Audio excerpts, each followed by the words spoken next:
últimos temas que he predicado en esta iglesia, he presentado a la luz de las profecías un enemigo de la iglesia remanente, el cual he llamado por el profeta Daniel Rey del Norte.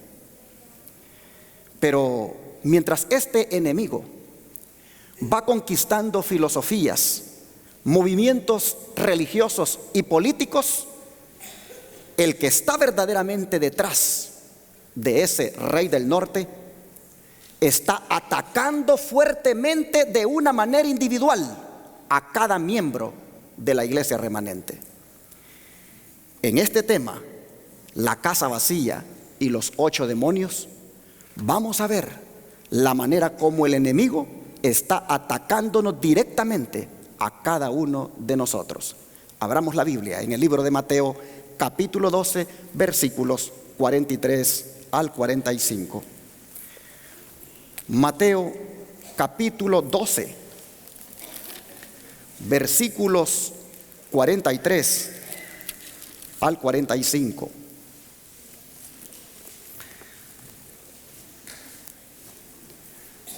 La palabra de Dios dice: cuando el espíritu inmundo ha salido del hombre, anda por lugares secos buscando reposo y no lo halla.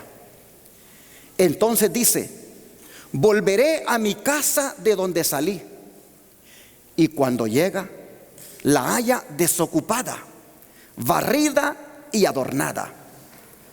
Entonces va y toma consigo otros 7 espíritus peores que él, y entrados moran allí, y el postrer estado de aquel hombre viene a ser peor que el primero.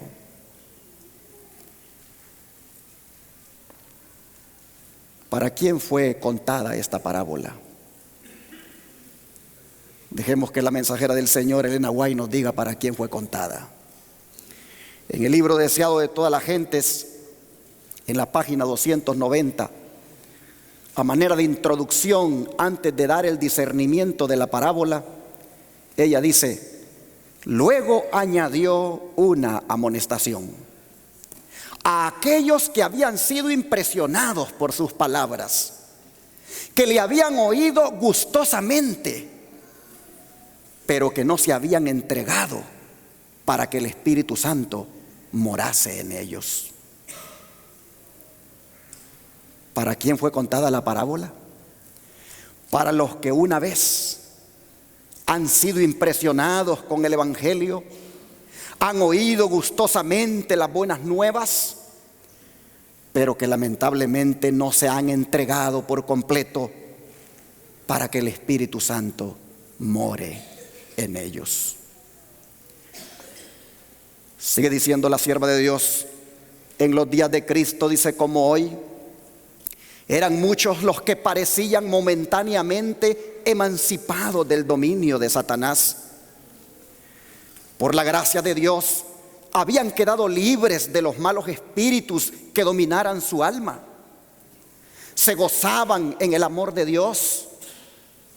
Pero como los oyentes representados en la parábola por el terreno pedregoso, no permanecían en su amor. No se entregaban a Dios cada día para que Cristo morase en su corazón.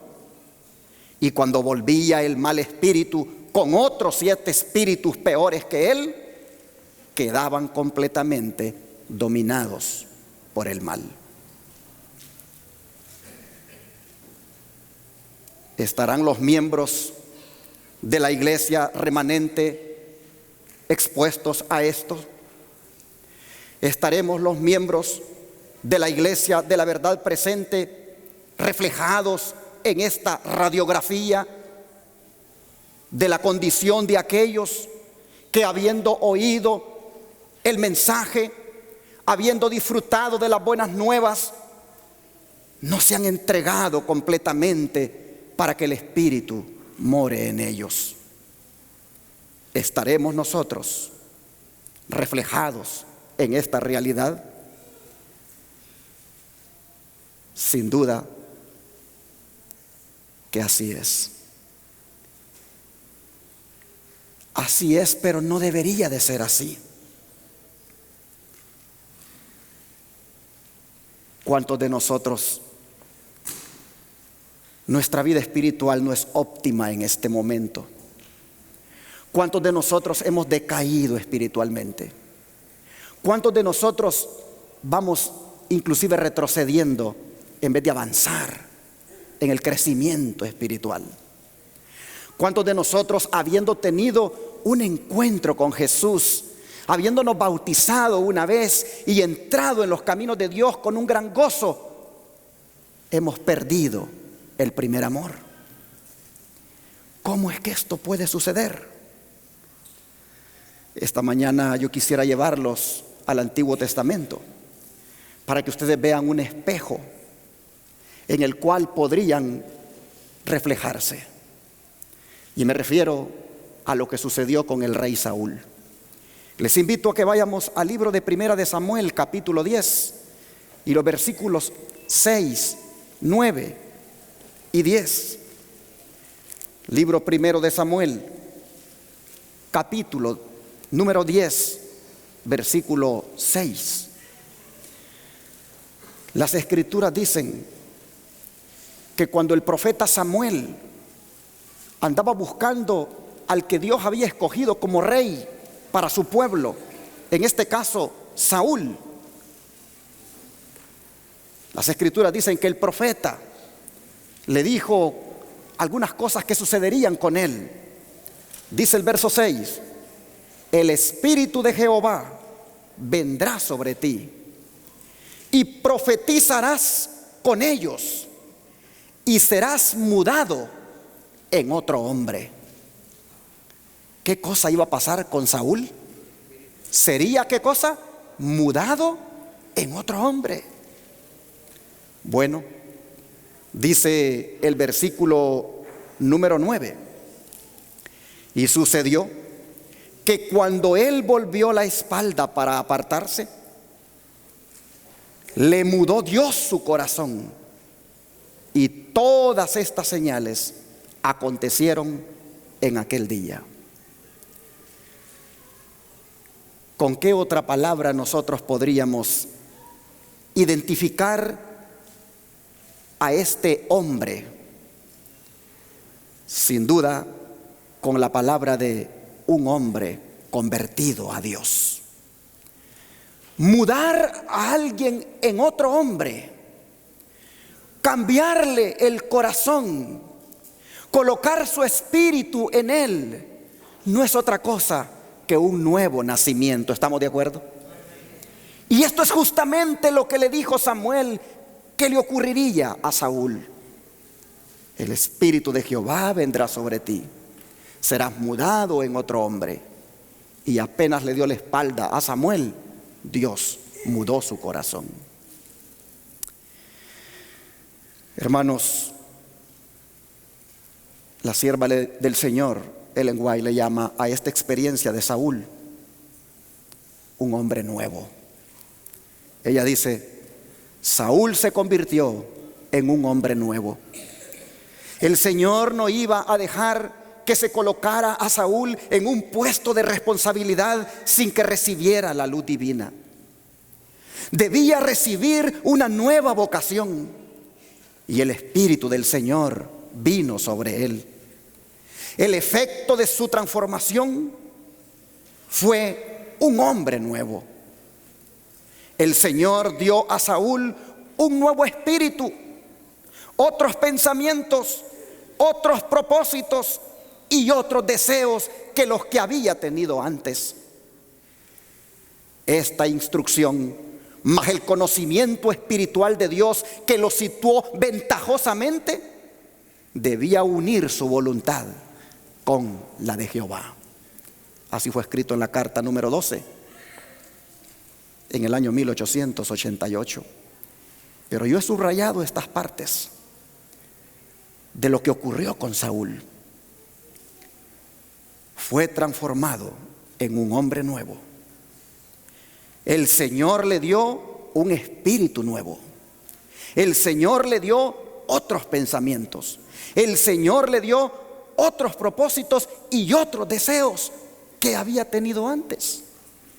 En otras palabras, mis hermanos, nosotros tenemos aquí en Saúl un hombre completamente transformado, un hombre nacido de nuevo, un hombre con un reavivamiento espiritual en su vida, tanto que dice que hasta el Espíritu de Dios vino sobre él y se puso con los profetas a profetizar. Sigue diciendo la mensajera del Señor: cuando Saúl se unió a los profetas en su culto, el Espíritu Santo realizó un gran cambio en él. La luz de la pureza y de la santidad divina brilló sobre las tinieblas del corazón natural. Se vio a sí mismo como era delante de Dios. Vio la belleza de la santidad. Se le invitó entonces a principiar la guerra contra el pecado y contra Satanás. Y se le hizo comprender que en este conflicto toda la fortaleza debía provenir de Dios. El plan de la salvación, que antes le había parecido nebuloso e incierto, fue entendido por él. El Señor lo dotó de valor y sabiduría para su elevado cargo. Le reveló la fuente de fortaleza y gracia e iluminó su entendimiento con respecto a las divinas exigencias y su propio deber. Patriarcas y Profetas, página 599. Y he subrayado estas partes de las cosas bonitas que ocurrieron en este hombre cuando Dios lo llamó. Miró, dice, la belleza de la santidad. Se lo invitó a que principiara la guerra contra el pecado y contra Satanás. El plan de salvación lo comprendió como nunca antes. Lo entendió perfectamente, porque Dios le había iluminado el entendimiento. Esto es lo que hace el Espíritu Santo cuando el hombre viene a Él. Esto es lo que hace el Señor cuando el pecador es atraído hacia Él. Esto es lo que hizo Jesús con nosotros cuando un día reconocimos nuestro pecado y vinimos a Él para que nos transformara y nos perdonara. Todo esto que está descrito con Saúl, también, hermanos, si evaluamos el día cuando venimos al Señor, ocurrió con nosotros. Nuevos pensamientos vinieron a nosotros, nuevos propósitos brotaron en nosotros, nuevas personas nos constituimos, deseamos servir a Dios en todo lo que se pudiera. Pedimos tal vez a trabajar en la obra médico-misionera, pedimos tal vez trabajar con el buen samaritano, tal vez pedimos trabajar en algún ministerio en la iglesia. Todos en alguna manera, cuando nos entregamos al Señor, nos rendimos por completo, porque Dios mudó nuestro corazón, ¿no es cierto? Y sin embargo, apenas 3 capítulos más adelante, las Sagradas Escrituras nos muestran a un Saúl cambiado completamente en su condición, a un Saúl decayendo, en su vida espiritual. Vean lo que está escrito de él en el capítulo 13, siempre de aquí, de 1 Samuel. El capítulo 13, versículos 5 al 14. Un día cuando él se vio en aprietos con su pueblo, miren la actitud que tomó.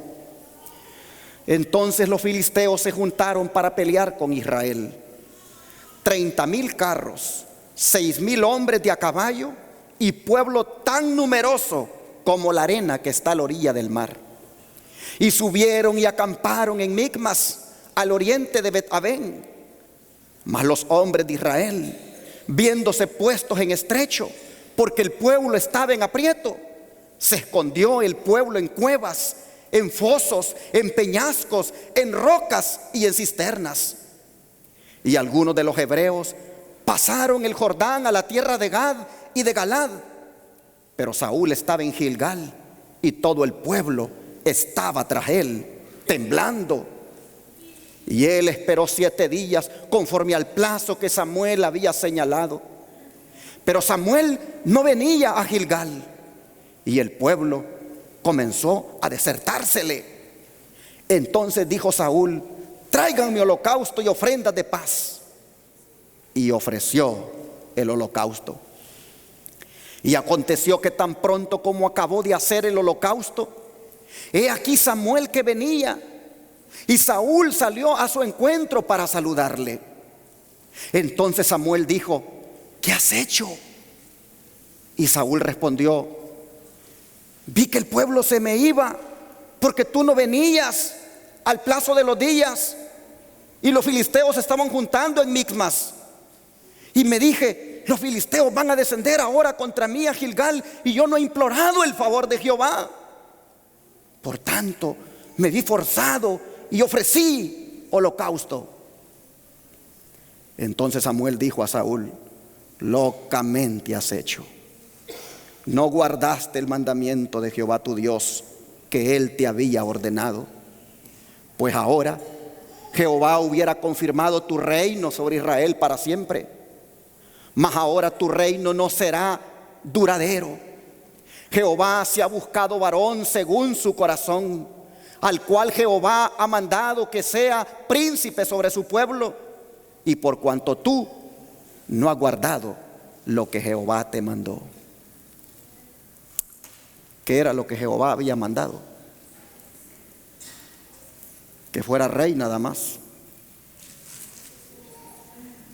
y que obedeciera la voz de su siervo, el profeta, que atendiera el don de profecía y que esperara ante la presión que pudiera tener en algún área de su vida. Nosotros vemos aquí a Saúl no en la misma condición como lo describía anteriormente en la escritura anterior. Nosotros vemos a un Saúl que pierde la confianza en Dios, que no espera más en Él, y que más bien desesperado usurpa una función que no le corresponde. Comete el pecado de la presunción al pensar de que Dios de todas maneras le va a escuchar, porque al fin y al cabo es algo bueno que Él va a hacer, como es ofrecerle un holocausto. Pero había de parte de Dios un propósito al hacer que Samuel se tardara. Mire lo que dice la sierva del Señor: al detener, dice a Samuel, el propósito de Dios era que se revelara el corazón de Saúl, a fin de que otros pudieran saber cómo procedería en una emergencia. Se trataba de una situación que lo ponía a prueba, pero Saúl no obedeció órdenes.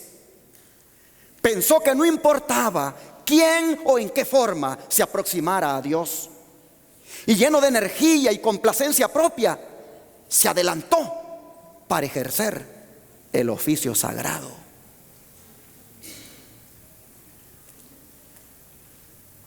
Hermanos, recuerde que están allí para enfrentar a los filisteos. Saúl tiene su uniforme de militar. Saúl tiene su armamento. Él no tiene vestiduras adecuadas para tocar las cosas santas, y ni ha sido nombrado para eso. Y sin embargo, dice que lleno de energía y complacencia propia, se adelantó para ejercer el oficio sagrado. La sierva del Señor sigue diciendo: el Señor, dice, tiene sus instrumentos señalados, y si estos no son distinguidos y respetados por los que se ocupan de la obra de Dios, si los hombres se sienten libres para desdeñar los requisitos de Dios, no se los debe conservar en puestos de confianza. En otras palabras, dice la sierva de Dios, no se le deberían de dar cargos a esas personas, no se les deberían dar privilegios a esas personas que desdeñan las directrices dadas por Dios y que no respetan ni distinguen a los que Dios ha señalado como sus instrumentos. Sigue diciendo esta sierva: no ¿Por qué dice que no se les debería de conservar en esos puestos de confianza? Porque no escucharían el consejo ni las órdenes de Dios por medio de sus instrumentos señalados. Y a semejanza de Saúl, se apresurarían a realizar una obra que nunca les fue asignada. Y los errores que cometerían al seguir su propio juicio humano colocarían al Israel de Dios en una situación en la que su caudillo no podría revelársele. Y caudillo está con letra mayúscula para indicar que el caudillo del pueblo de Dios se llama Jesucristo. Saúl podría, dice, haber ofrecido una humilde oración a Dios sin el sacrificio, pues el Señor aceptaría aún la petición silenciosa de un corazón abrumado. Pero en vez de hacer eso, violentamente se hizo cargo de ¿qué cosa? Del sacerdocio. Así fue escrito en la revista Instructor de los Jóvenes del 17 de noviembre de 1898. A esto se le llama pecado de presunción. Presumir que de todas maneras Dios avala lo que hago cuando Dios no me ha nombrado para hacer aquello. Presumir que de todas maneras esto es la obra de Dios y Él de toda forma va a estar de acuerdo conmigo. Y todavía hizo algo más. Si ustedes ven cuando Samuel viene bajando y le pregunta, ¿qué has hecho? En vez de reconocer su pecado, ¿a quién le echa la culpa? A Samuel. Tú te tardaste, le dijo. Tú te tardaste. Y el pueblo se me estaba yendo. Y yo me sentí con la presión y tuve que hacerlo. Hermanos, dice la mensajera del Señor que esta fue una acusación contra Samuel que motivó un nuevo pecado en Saúl. Saúl se esforzó por vindicar su propia conducta y culpó al profeta en vez de condenarse a sí mismo. Hay muchos, dice esta sierva, hay muchos hoy en día que como Saúl están ciegos ante sus propios errores. Y cuando el Señor procura corregirlos, reciben el reproche como un insulto y encuentran faltas en el portador del mensaje divino. Debiéramos, dice esta sierva, cuidarnos de no tomar sobre nosotros responsabilidades que Dios no nos ha autorizado llevar. Con frecuencia los hombres tienen una estimación demasiado elevada de su propio carácter o capacidad. Quizás creen que son competentes para emprender la obra más importante, cuando Dios sabe que no están preparados para cumplir correctamente el deber más pequeño y humilde. Así está escrito en testimonios especiales, escritos el 10 de agosto de 1882. Veamos el capítulo 15 ahora y el verso 11.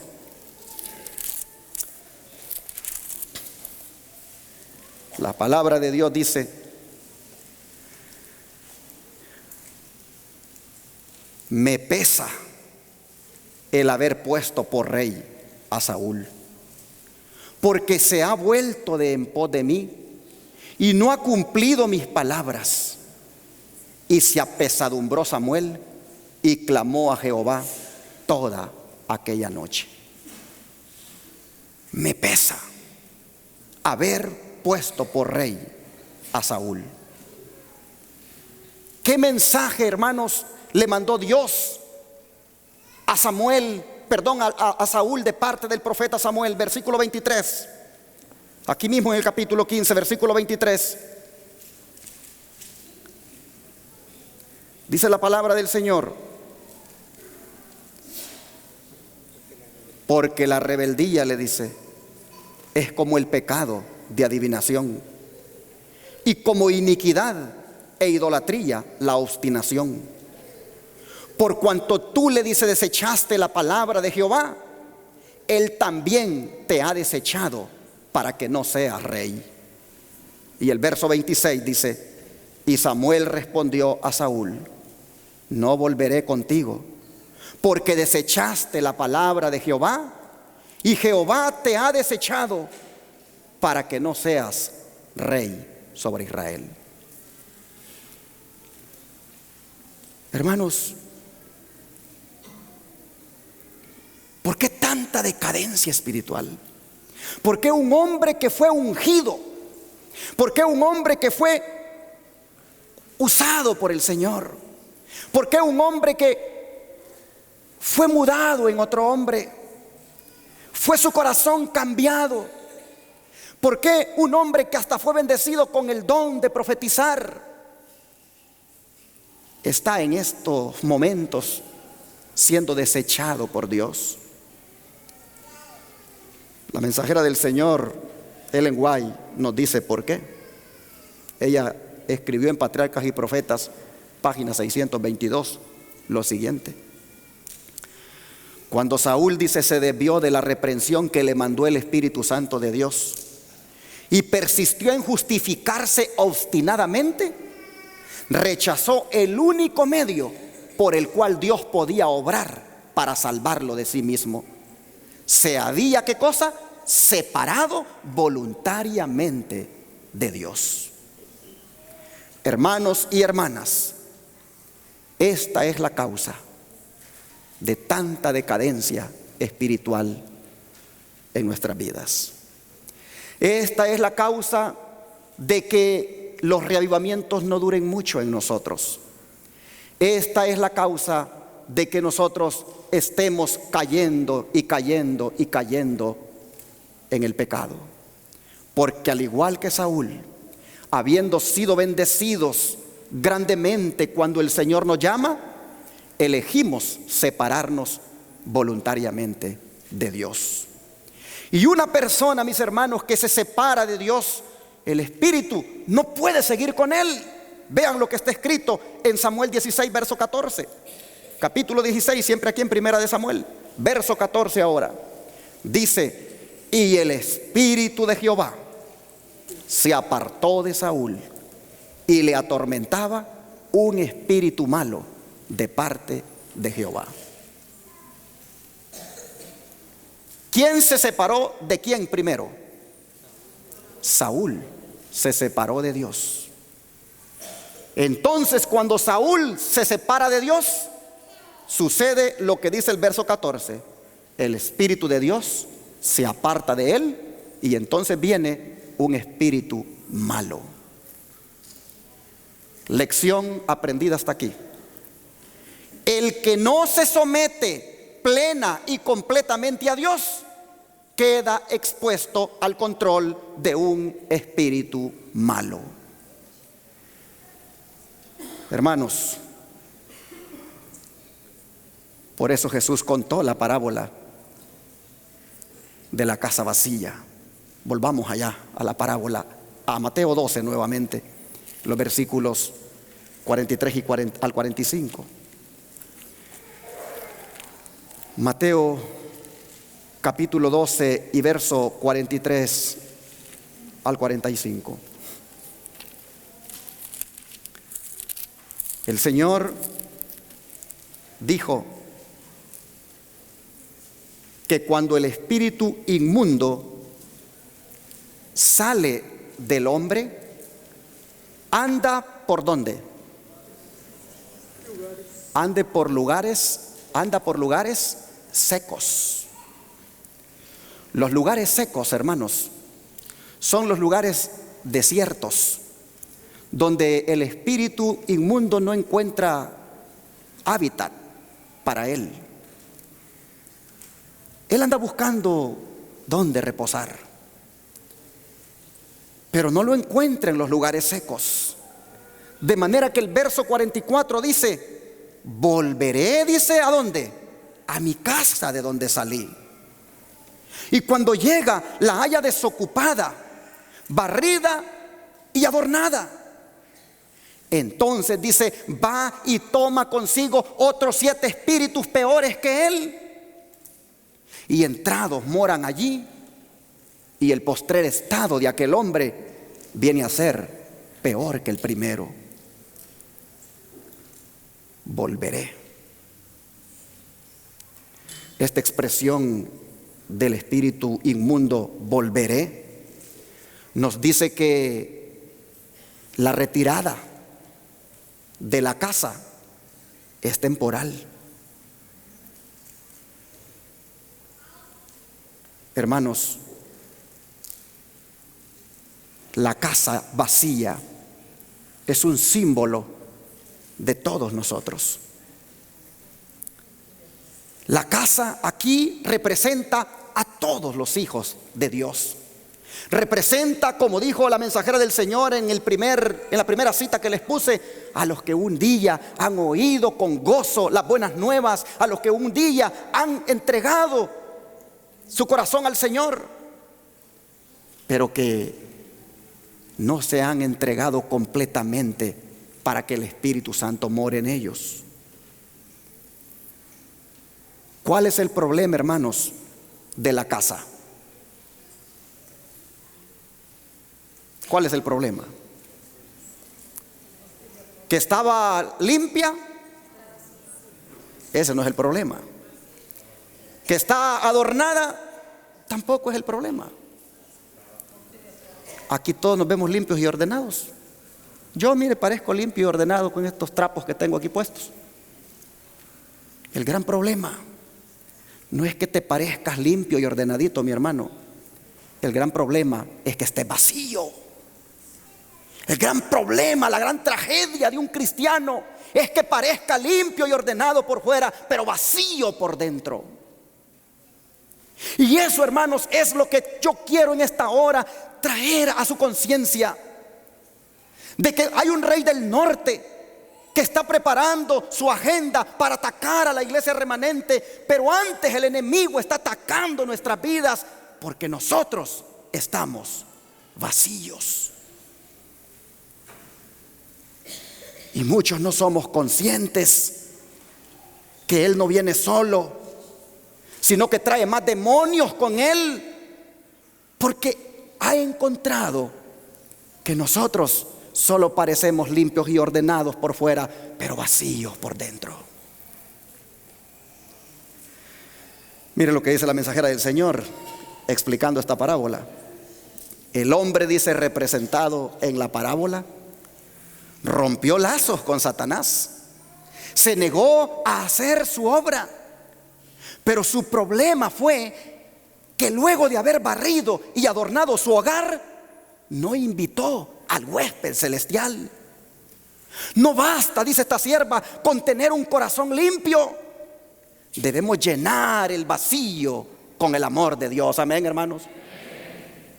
El alma, dice, debe ser adornada con la gracia del Espíritu de Dios. Una persona, dice, puede abandonar muchos malos hábitos y no por ello ser genuinamente santificada, pues no está en relación con Dios, no se ha unido con Cristo. Así lo escribió la matutina Cristo Triunfante en la página 240.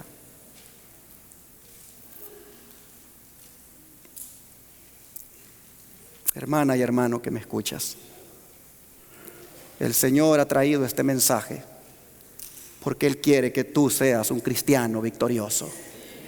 El Señor ha traído este mensaje porque Él no quiere que los espíritus inmundos vivan atacándote todo el tiempo.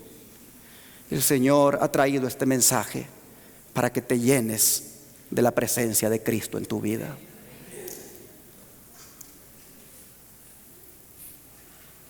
¿Cómo se llena el ser humano de Cristo? ¿Cómo se llena el ser humano su vacío? Dejemos que el apóstol Pablo nos lo diga en el libro de Efesios capítulo 6, versos 17 y 18. Efesios capítulo 6, versículo 17 y 18.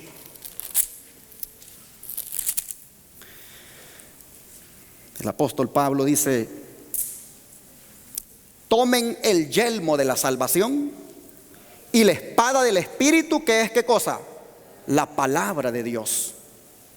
Oren en todo tiempo con toda oración y súplica en el Espíritu, y velando en ello con toda perseverancia y súplica por todos los santos. Entre varias armaduras que él dice que el cristiano se debe poner, debe, dice, utilizar la espada del Espíritu, que es la palabra de Dios. ¿Y qué cosa? La oración.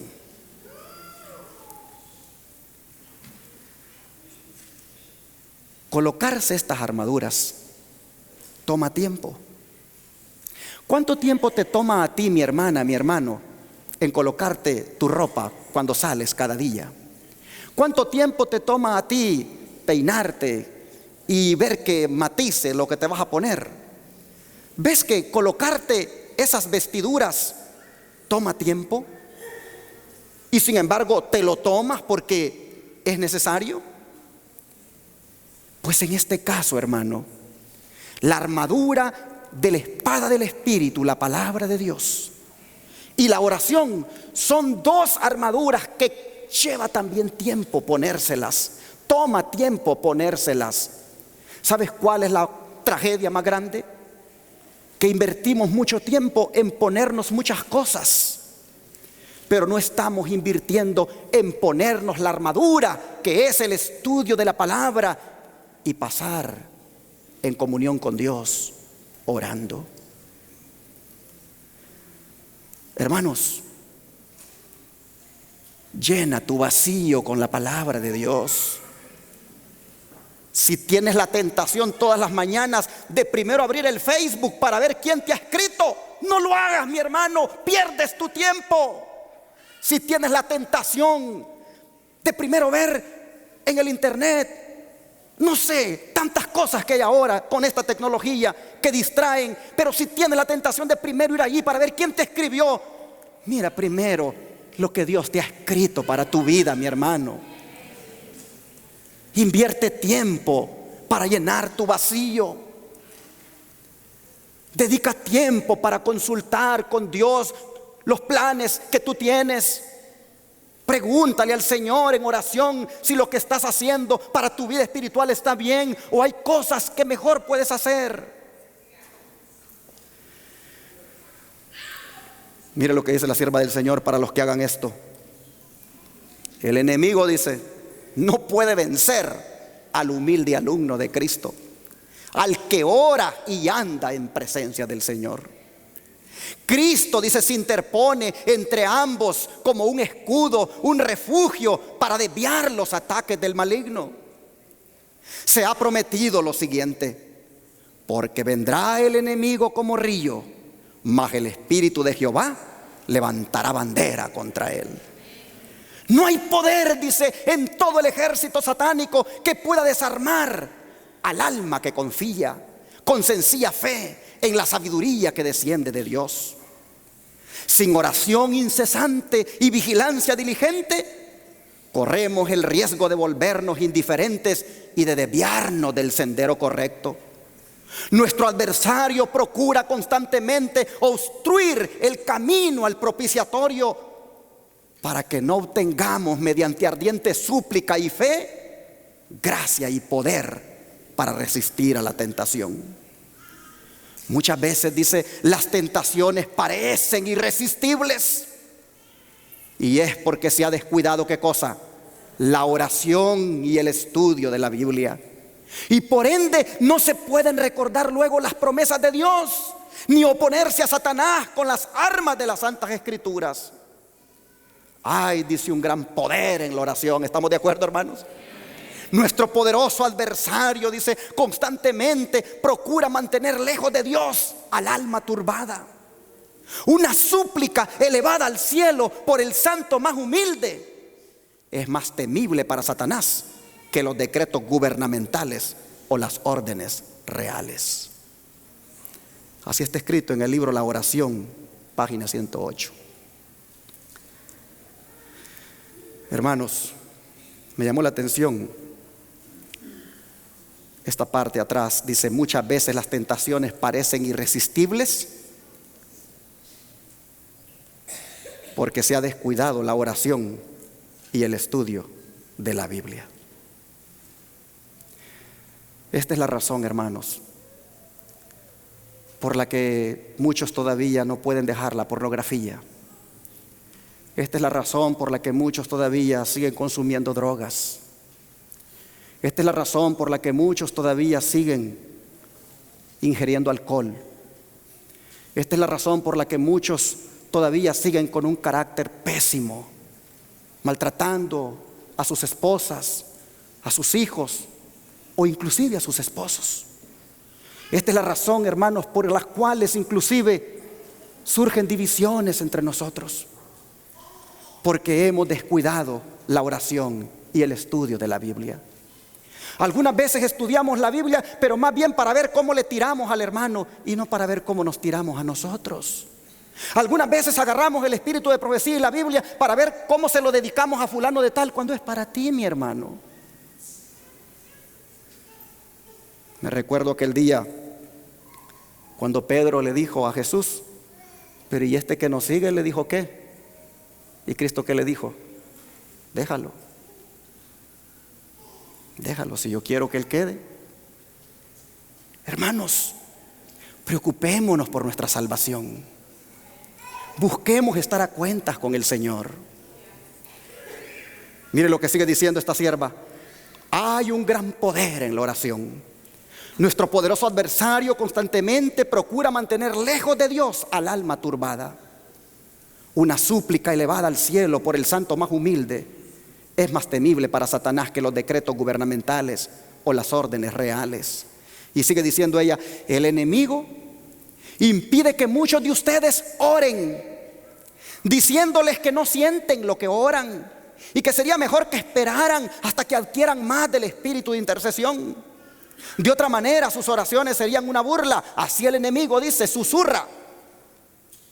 Pero ustedes, dice, deben decirle a Satanás: escrito está que los hombres deben orar y no desmayar. Es decir, cuando el enemigo viene y te susurra: ¿y para qué oras? Si Dios no te escucha, ¿para qué dedicas tiempo a orar? Hay que responderle: escrito está que los hombres deben orar y no desmayar. Debemos, dice esta mensajera, orar hasta que tengamos el peso de nuestros deseos sobre nuestra alma. Y si perseveramos, dice, lo tendremos. El Señor nos va a imbuir con su Espíritu Santo. El Señor sabe y el diablo sabe que no podemos resistir las tentaciones de Satanás sin poder de lo alto. Por esta razón, el maligno busca impedir que nos aferremos de aquel que es poderoso para salvar. Nuestro Señor lo hizo nuestro deber, tanto como nuestro privilegio, el conectar nuestra debilidad, nuestra ignorancia, nuestra necesidad con su fortaleza, su sabiduría, su justicia. Él une su poder infinito con el esfuerzo de seres finitos, de manera que estos resulten más que victoriosos en la batalla contra el enemigo de sus almas.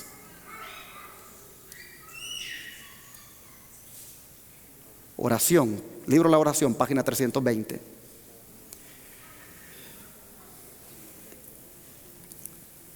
Sigo leyendo. Que nadie, dice esta mensajera, se desanime, porque Cristo vive para interceder por nosotros. Lo voy a volver a leer y tal vez el Señor escucha un amén. Que nadie se desanime, porque Jesucristo vive para interceder por nosotros. Hay un cielo que ganar y un infierno que escapar, y Cristo está interesado en nuestro bienestar. Él ayudará a todos aquellos que lo invocan. Debemos mezclar fe en todas nuestras oraciones. No podemos bajar a Cristo, pero por la fe podemos elevarnos a la humildad y la armonía con la perfecta norma de justicia. Tenemos un enemigo astuto que enfrentar y conquistar, pero podemos hacerlo en el nombre del Todopoderoso. Libro La Oración, página 320. Hermanos, algo que me llama la atención a mí de esta parábola de la casa vacía es el hecho de que cuando el espíritu vuelve con 7 espíritus peores que él, el postrer estado de la persona viene a ser como. Si hacemos una analogía con la enfermedad, ¿cuándo la enfermedad es más terrible? ¿En sus inicios o en su recaída? Cuando se recae la enfermedad, ¿cómo encuentra el cuerpo? Más débil. Hermano, ¿Sabes por qué el postrer estado de muchos que se salen de la iglesia, el postrer estado de muchos que ya no quieren seguir con el Señor, es peor de lo que eran antes? Porque en esa recaída están más débiles y el enemigo hace más estragos con él. Hermanos, vivimos en el tiempo final y este no es el tiempo para aflojar las estacas. Este es un tiempo, hermanos, cuando el pueblo de Dios debe ser más consagrado, ¿no es cierto? Este es el tiempo cuando el pueblo de Dios debe orar más, debe estudiar más la Biblia, porque cuando ese fuerte pregón sea dado, solo lo darán los que tengan una íntima relación con Jesús. 7 espíritus peores que él, dice la Escritura, llegan para entrar en esa casa que está vacía, sin oración, sin estudio. No tengo el tiempo ya para leer los textos, pero ahí están los textos y el que quiera después yo se los puedo dar. Pero quiero mostrarles aquí en su pantalla unos espíritus inmundos que están atacando nuestras vidas, hermanos, y que deberíamos de ser muy astutos para discernirlos y contrarrestarlos. Son estos: el espíritu inmundo de la envidia y la crítica. Ese llega al corazón del miembro de iglesia que tiene su casa vacía. El espíritu inmundo de la envidia y la crítica. Y ahí están los textos: Hechos 7:9, Gálatas 5:26. El otro espíritu inmundo, hermanos, que llega a la vida del que tiene la casa vacía, son los espíritus de chisme. Si usted siente, mi hermano, que su debilidad es eso, que no siente a qué hora ya está hablando de alguien, hermanito, es porque su casa está vacía y el espíritu inmundo del chisme ha entrado a usted. Otro espíritu inmundo que llega a la casa vacía son los espíritus de los celos. Y ahí están los textos. Para el del chisme, 1 Timoteo 5:13, y para los espíritus de los celos, 1 Corintios 3:3.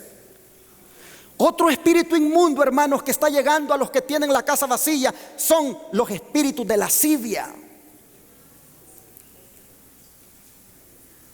Por eso tenemos hasta niños en el pueblo de Dios desde muy temprano en los teléfonos mirando pornografía.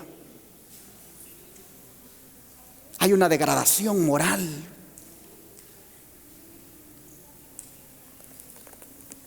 Estos espíritus de lascivia, hermanos, son espíritus inmundos que penetran cuando tenemos vacía la casa. Estos espíritus de lascivia son los que permiten al hombre desear una mujer diferente a la que es su esposa. Son las que hacen que el hombre no pueda ver una mujer sin desearla sexualmente. Estos espíritus de lascivia son las que hacen que nos detengamos a veces en páginas del Facebook con mujeres sensuales. Son las que hacen que inclusive en la televisión, cuando salen anuncios de mujeres sensuales, no los pasamos, sino que nos quedamos prendidos todavía viéndolos. Espíritu inmundo de lascivia que ha penetrado en muchos del pueblo remanente por tener su casa vacía.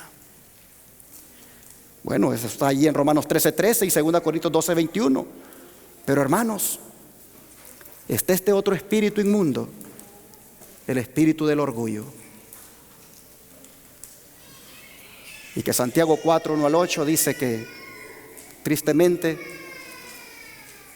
ha penetrado también en la vida de aquellos que tienen su casa vacía. La mensajera del Señor dice: mis hermanos, dice ella, a Dios le duelen. ¿Qué cosa dice que le duelen a Dios? Vuestra envidia, vuestros celos, vuestra amargura y disensión. En todas estas cosas, dice, le estáis rindiendo obediencia a Satanás y no a Cristo.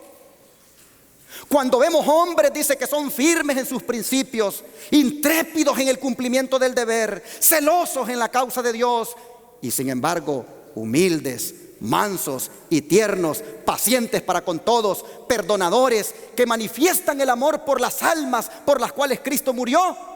No es necesario, dice, que les preguntemos si son cristianos, porque demuestran de una manera inconfundible que han estado con Jesús y han aprendido de Él. En cambio, dice, cuando los hombres manifiestan los rasgos opuestos, cuando son orgullosos, vanidosos, frívolos, amadores del mundo, avaros, no bondadosos, censuradores, no es necesario que se nos diga con quién han estado asociados. No es necesario que se nos diga quién es su amigo más íntimo. Puede ser, dice, que no crean en la hechicería y sin embargo tienen comunión con un espíritu maligno. Testimonios para la Iglesia, tomo 5, página 208. Nadie, dice esta sierva, está más lejos del reino de los cielos que los formalistas que se justifican a sí mismos, llenos de orgullo por lo que han logrado, mientras que están completamente vacíos del Espíritu de Cristo. Mientras la envidia, los celos, el amor por el halago y la popularidad los controlan. Pertenecen, dice, a la misma clase a la cual Juan llamó generación de víboras, hijos del maligno. Entre nosotros, dice, se encuentra este tipo de persona, invisible e insospechado. Sirven a la causa de Satanás de manera más eficaz que el libertino más vil, porque éste no disfraza su verdadero carácter, sino que demuestra lo que es. Testimonios para la Iglesia, página 209, tomo 5. Hermanos,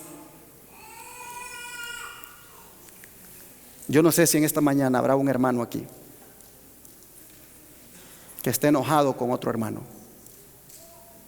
No sé si en esta mañana habrá alguien que su corazón no está tolerando a un familiar, a un hermano, a un compañero de trabajo. Si ese fuera el caso, hermano, esa es una señal que los espíritus inmundos han regresado a usted y que su casa la tiene vacía. Pero el Señor quiso que viniera aquí ahora para que encuentre la clave de la victoria, es llenar su vida con Cristo en su corazón. Orar y estudiar. La sierva del Señor nos da un antídoto. Dice ella, si abrigamos un espíritu de conflicto con alguien, salgamos, dice, y hablemos del amor de Cristo a las almas que necesitan un testimonio en favor de la verdad. Hablemos, dice, de la hermosura de Cristo y el espíritu maligno que ha estado en el corazón. ¿Qué va a pasar? Se va a apartar. Necesitamos experimentar la victoria sobre el enemigo y aferrarnos de uno que es poderoso. No podemos permitirnos la pérdida de la vida eterna. Cristo triunfante, página 216. Hermanos, qué hermoso consejo el que esta sierva da. Que si abrigamos un espíritu de conflicto con alguien, que salgamos y hablemos del amor de Cristo a las almas que necesitan un testimonio en favor de la verdad. Que salgamos y hablemos de la hermosura de Cristo, y ese espíritu maligno que ha estado en el corazón de nosotros, inmediatamente se va a ir. Yo voy a terminar este mensaje con las palabras contundentes de Santiago. Santiago capítulo 4, verso 7. Él dice lo siguiente: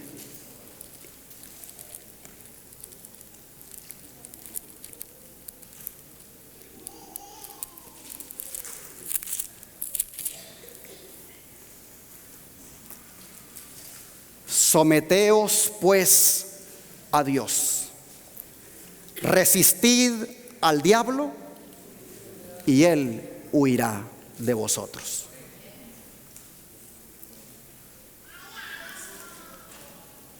Esta mañana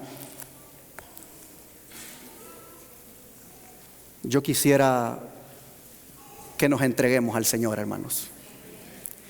Yo quisiera esta mañana que hagamos lo que dice Santiago, que nos sometamos a Dios, para que los espíritus inmundos que han llegado a nuestra casa porque estaba vacía, salgan de corrida de nosotros, y que solo se sienta en nuestro interior la paz del Señor, que solo se sienta en nuestro interior un espíritu conforme al de Jehová. Yo quisiera en esta mañana hacer una oración de sometimiento a mi Dios. Yo quisiera en esta mañana entregarme a Cristo ahora, pedirle perdón por haber permitido vaciar mi casa y que llegaran espíritus malos a mi vida. Quisiera hoy someterme a Dios y que todo espíritu malo que pueda haber salga de mi vida.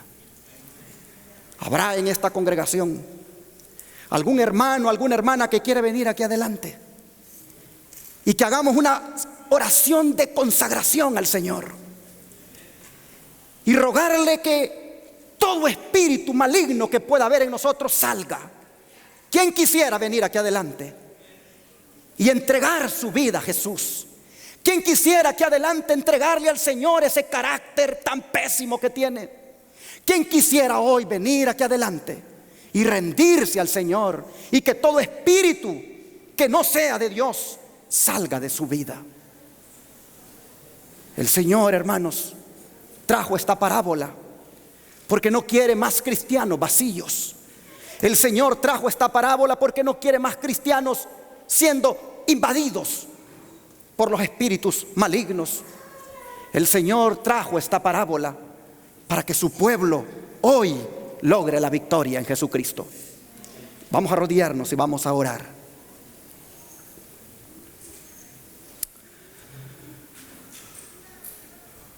Oh Jehová de los ejércitos, hemos hecho impíamente, hemos pecado contra ti solo hemos pecado. Hemos hecho lo malo delante de tus ojos.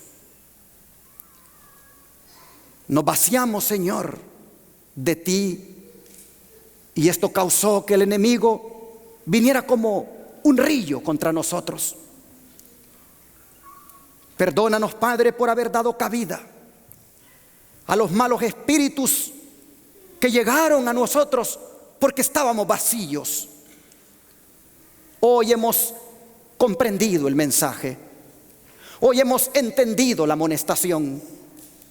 Hoy hemos, Señor, sido amonestados de nuevo para que volvamos a llenar nuestra casa con la presencia de tu Santo Espíritu. Y Padre, no tomes en cuenta nuestra negligencia, por favor. No tomes en cuenta, Señor, nuestras rebeliones. Padre, pasa por alto nuestras iniquidades ahora e invístenos de nuevo con tu Santo Espíritu. Oh Señor, transforma nuestros pensamientos, transforma nuestro lenguaje, transforma nuestra mirada. Haznos mujeres y hombres nuevos. Oh Señor, en esta hora, danos hambre y sed de tu palabra para llenar el vacío que hemos tenido. Danos, Señor, este anhelo de orar constantemente. Y así, Padre, todo lo que había de malo en nosotros salga de corrida de nuestras vidas. Padre, gracias, porque en el tiempo del fin te estás juntando un pueblo que haga un pacto contigo. Padre, gracias porque en este tiempo del fin nos amonestas y nos dices cómo debemos vivir de cara a lo que viene. Pedimos, Señor, que las mujeres y hombres que han respondido a este llamado puedan disfrutar de tu presencia de ahora en adelante y puedan así, Señor, seguir avanzando de victoria en victoria. Gracias, Padre, te lo pedimos en el nombre de Jesús. Amén. Nos pondremos de pie y cantaremos el himno que está para este día en el boletín.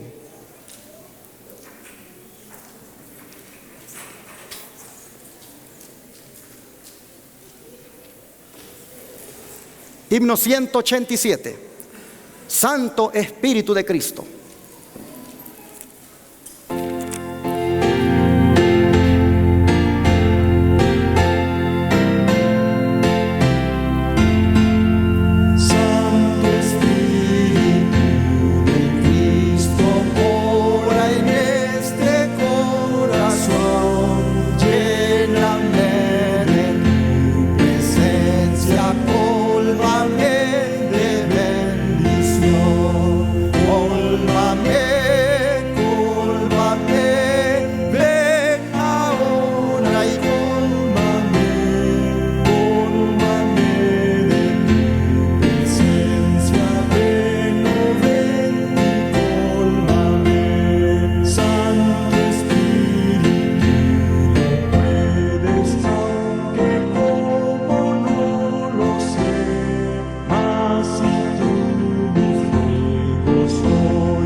¿Cuántos lo quieren? Vamos a arrodillarnos para volver a orar. Así es, Padre. Con esta alabanza te decimos, cólmanos de tu presencia. Pon tu espíritu en nosotros. Todo espíritu malo salga de cualquier persona en este día y que permita que tu espíritu le llene con tu presencia. Gracias por tu palabra en el nombre de Jesús. Amén.